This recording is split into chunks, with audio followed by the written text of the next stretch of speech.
Mr. Holohan, in your statement today, you say we have to adapt our behaviours in order to live safely with COVID-19. However, there have been serious concerns raised over the safety of hospital wards at this time, especially over the past few days. Sally Maz was a 17-year-old Leaving Cert student who died in Mayo University Hospital on the 24th of April. Her family have just released a statement around the circumstances of her death. The Maz parents state that Sally Maz was admitted to the COVID-19 hospital ward in Mayo University Hospital, although she had tested and she was admitted to the COVID-19 ward in that hospital, although she had tested negative twice for coronavirus and had multiple health conditions, including a congenital heart defect. She died just days after being admitted. Her family were not permitted to visit her over a 5-day period, and eventually when she was finally tested positive after being in that ward, her parents were rang and told that she was given a few days to live. My question to you today is, can you confirm, are hospital patients who have not tested positive for COVID-19, are they admitted to COVID-19 wards? So I'm not going to comment on any individual case. And I'm going to take the opportunity, and you're asking about a child, to say I'm not going to comment on and discuss in public. Her parents have released a statement around the circumstances of her death. And I don't think you will reasonably expect me to comment on any of the circumstances around it. I don't have all of the details in relation to it. This is a terrible tragedy for the family concerned. I'm not going to compound it by anything that I would say.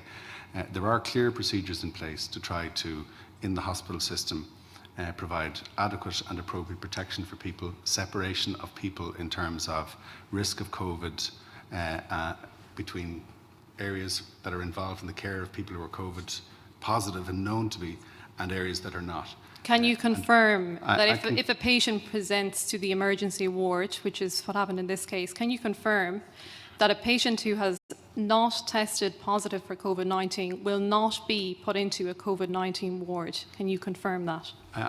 What I'm explaining to you are the arrangements that are in place. It remains the possibility that even It's a yes or no answer, Mr. Holohan.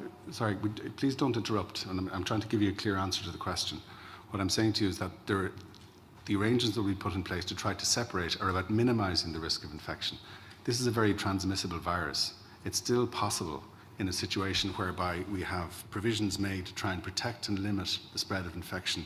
We've separated a stream of people, both patients and staff, on the basis that it is a non-COVID designated area. We can still have infection arising in those circumstances. Do you acknowledge that if you have a very vulnerable patient, if that patient is put into a COVID-19 ward, that borders on the criminal? So, no, I don't acknowledge that at all. So it's not criminal to put a patient into a COVID-19 ward?